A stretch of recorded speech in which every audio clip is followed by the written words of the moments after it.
And now we are in part 4 of Extra History's The First Crusade, Men of Iron.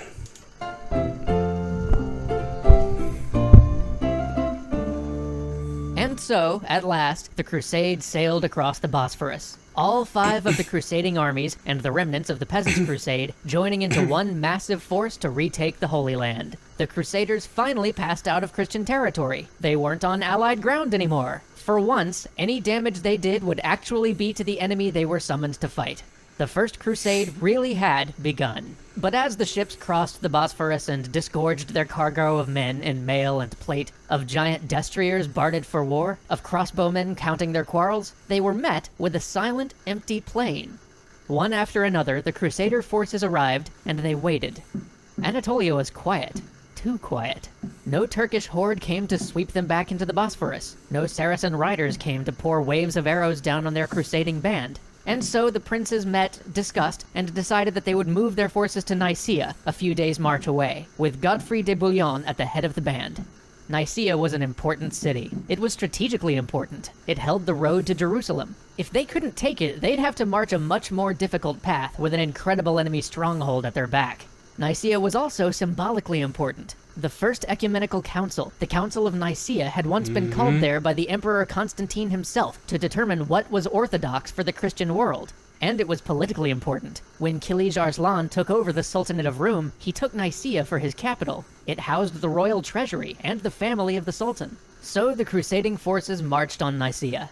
Godfrey and Bohemond and Tancred arrived first, followed by Raymond and Robert of Flanders. One by one, they set up the siege. And still, nothing happened. Still no Turks. This was getting weird. So, in the eerie quiet, the Crusader army... That's a little off-putting, right? You just showed up, and like no one's stopping you. Yeah, I would be a little more off-put by that than actual resistance. You know, there's a certain eeriness to it. broke into its component parts again, and each army took a section of the high, ancient Roman walls to lay siege to. Godfrey took the north. Bohemond and Tancred set up around the east. Raymond was still dawdling towards Nicaea, but the other two figured he could hold the southern wall when he got there. As for the west, well, one of the key features of Nicaea is that it sits on the lake Ascania, and this is no small lake, it's about 115 square miles. The western wall of Nicaea abuts the lake itself, so the Crusaders figured, well, we don't really need to guard that. And thus, the Crusaders set up around the walls of Nicaea and promptly began to starve. But Bohemond, a seasoned military man, set up a system of naval resupply with the Byzantines. With that handled, the real work of sitting around could get started. Just as Raymond finally dawdled into place, the Turks at last arrived. Kilij Arslan, at the head of about 10,000 horse archers, thundered down in the plain surrounding the city. Then he saw just how many Crusaders he was facing, and turned right around and thundered off in the other direction. Legit though. They've assembled a huge army. Like, I don't think he said the specifics though.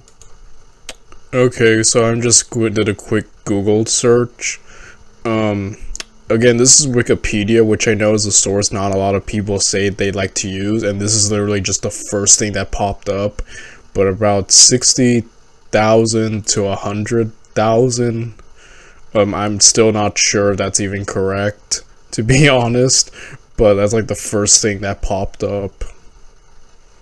So either way, if that range is true, that's an insane army to go up against. Crusaders gave chase with their heavy steeds, but as the Turkish horses were faster, the Crusaders inflicted only light casualties on Kilij Arslan's force. Still, they had routed them.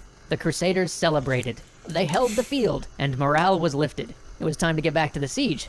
Now, each of the crusading forces had a different idea on how the siege should go. Some were trying to wait it out. Others were building siege engines. Others were digging under the walls, but none of this seemed to have much effect. Finally, it dawned on them that the western wall on the lake was a little more important than maybe they had first thought. Turns out... Yeah, that's what I was thinking. They could, like, resupply. That's the whole thing. Or at least that's what I think is about to happen. I could be wrong. But, like, in my head, I'm like, they could easily sneak in through, like, vessel ships, like, supplies for the city, and just keep supplying itself, right?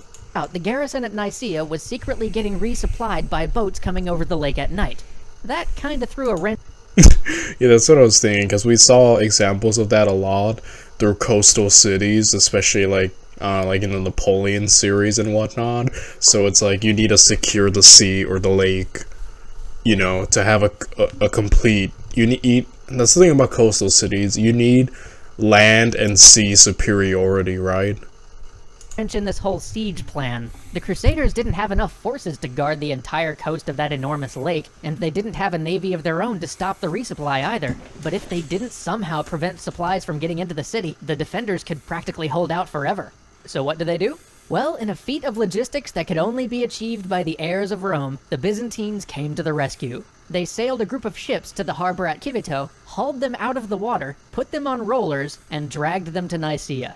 The next day, with as much fanfare as possible, the Byzantine ships began an assault from the lake, while the Crusaders assaulted the walls of the city from the Dude, the Byzantines, the Romans, as usual, are saving everyone else. You know, the Romans have had to deal with way too much. Last video having to deal with all the egos of the leaders of the Crusades, and now here having to bail them out again. Like, man, the Romans are like, these idiots. I'm surrounded by idiots, you know?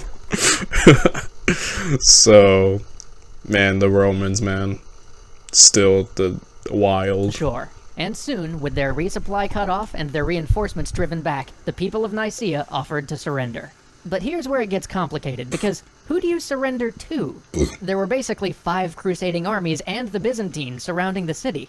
To make it even more complicated, the garrison in the city, the only guys with weapons, were all Muslim Turks, while the population of the city, who vastly outnumbered them, were Orthodox Christians who used to be part of the Eastern Roman Empire. Oh, and not to mention the fact that the Sultan's wife and family were still in the city, as was the Sultan's treasury. So the negotiations began. But as the Crusaders were negotiating, they were also periodically assaulting the city. During one of those assaults, somehow, magically, the 2,000 Byzantine troops scaled the walls and captured the city, a feat which tens of thousands of Crusaders hadn't been able to achieve. That might seem like an incredible military feat, but remember, this is Emperor Alexius Komnenos we're talking about, and he was always a crafty guy. The Romans, man, they are smart, and Emperor Alexei, a smart man, you know? He's having to put up with a lot. He knew that if the Crusaders got a hold of Nicaea, they would loot it until it burned to the ground, and then maybe not even give it back to him afterwards. That would not do. So, he had secretly made a deal with basically everybody inside the city to just let him take it. He let the Turks go free, he ensured the safety of the Sultan's family, he brought the people of Nicaea back into the imperial fold, and promised them protection from ransacking. And in return, they just sort of let his troops over the walls. Once the city was firmly in his hands, he let the Crusaders in small groups, and always under guard. But he tried to placate the Crusaders with gifts, to varying degrees of effect. He also tried to get them to reaffirm their oath to him to return Byzantine territory, also with varying degrees of effect. And so, the Byzantines remained garrisoned in Nicaea, and the Crusade... It really does come across, Emperor Alexei comes across as a dad trying to keep, like, his children under heel, but they're, like...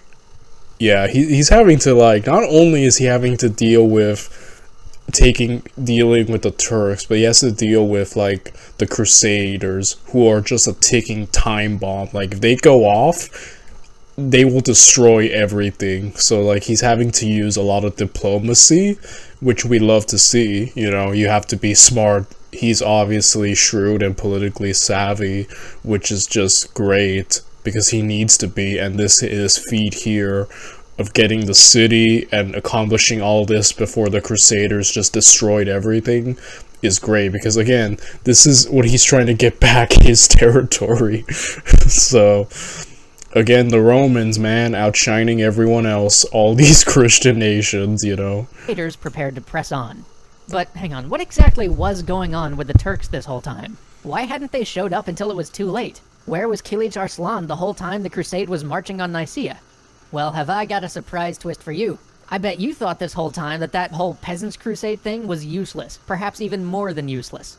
Well, ha! Turns out, by dying so pathetically in such large numbers so quickly, they had convinced Kilij Arslan that the crusading forces were not worth worrying about. And so, by heroically being such utter and unmitigated failures, the Peasants' Crusade had lulled the Sultan into thinking he had far more pressing things to deal with than these silly French people. Oh my goodness. Their sheer incompetence made him overconfident, which is now giving the actual Crusade force the benefit of basically the element of surprise against an enemy that's not fully taking them seriously. You can't plan something that strategically brilliant out. That is a complete mess that has worked completely in their favor. Wow. Wow. When sheer incompetence works to help you out, that's amazing. People who kept showing up on his shores. Like medieval Europe, the Islamic states were also always involved in minor wars against one another, and the Sunni-Shia split led some in Europe to believe that the Muslim sects were more likely to ally with the Crusaders against one another than actually band together to fight. And when the Crusaders had landed, Kilij Arslan had been off in the eastern part of his realm dealing with border disputes from one of the other Islamic states. He had actually been informed of the Crusaders landing almost immediately, but he figured they'd probably bumble themselves to death before he'd even get there, and that his garrisons could deal with whatever trouble they might create anyway. In one of the great ironies of history, if the Peasants' Crusade hadn't expired en masse without doing any real damage, the Princes' Crusade might have been swept back into the sea before it ever had a chance to group up and gather steam. But gather it had, and now the Crusade began to head south. But finding supply too difficult to manage, they split again into two forces. A smaller force led by Bohemond and Tancred in the vanguard, and a larger force with Godfrey, Raymond, Stephen, and Hugh behind. After about 4 days' march, as dawn broke and Bohemond's forces began to wake in a small valley outside Derelium, Turks started to pour out of the surrounding hills. Kilij Arslan was not done yet. The Turks whirled in and out of the camp, slaughtering civilians and unarmored combatants. Individual knights tried to arm and mount amidst the chaos. Those who could tried heroically but futilely, often alone or in small gathered groups, to charge the fluid Turkish line. At last, Bohemond, riding furiously up and down the camp, shouted to his knights to dismount, lock shields, and defend the civilians. They formed a circle and tried to bring those without protection inside. The Turks rained arrows down on the knights in an unending stream, and yet they stood, stolid and unmoving. In one of the most impressive acts of discipline in all of the Crusades, the knights held their line, for hours, never being baited into charging, never breaking formation as men fell from the deadly hail. Inside the circle, people screamed as stray arrows made it over the wall of armor and shields and occasionally found their mark. Then the priests inside the circle began to sing, and those nearby began to sing with them. And the sun rose, and the men still held, battered by such mortal rain, baking in the heat of Anatolia, wearing full mail armor under the blistering sun. Then the women began to bring water to the line of knights, risky though it was to try. And still the knights did one of the most difficult things for any army in any time. Simply take fire for hours without moving, without breaking, without ever being able to attack back. Dang, that's a great story. That's just a great feat of discipline, which has kind of been lacking in this series, but it's great to see, just this act of heroism, discipline, and just bravery. Yeah, just having to endure that for hours is insane, Just take it, that's just pure endurance and grit there. And it's great to see finally, because of the, we've been seeing a lot of the negative aspects of the Crusades, obviously, through this series. A lot of the incompetence, the egos, and whatnot. But it's just finally refreshing to see acts like this done, because this really is, inspiring, At their foe, and the line held. Slowly throughout the day, small forces of Crusaders arrived. Godfrey, with some 50 knights, abandoned his main force and cut his way to the embattled Bohemond, as did men of Hugh's forces. Then, at last, after 7 straight hours of sun and arrows, Raymond's force arrived and slammed into the Turkish flank, surprising them completely. As he did so, Bohemond and Godfrey ordered the men to remount, abandon the shield wall, and charge the Turkish line, with a mighty cry of, "Today, if God's willing, we'll all be rich!" I'm completely serious. That was the battle cry, just a bit more Latin. Reeling? Let's take it and we'll be rich!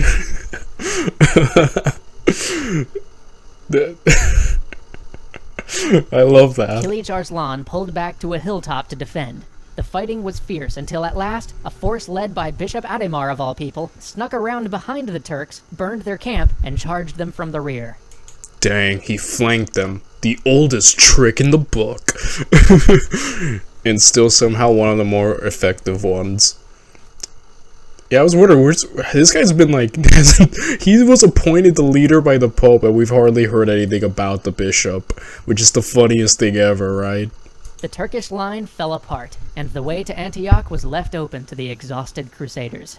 Join us next time for the March to Antioch, the trials of the desert, and a liberal interpretation of the meaning of oaths.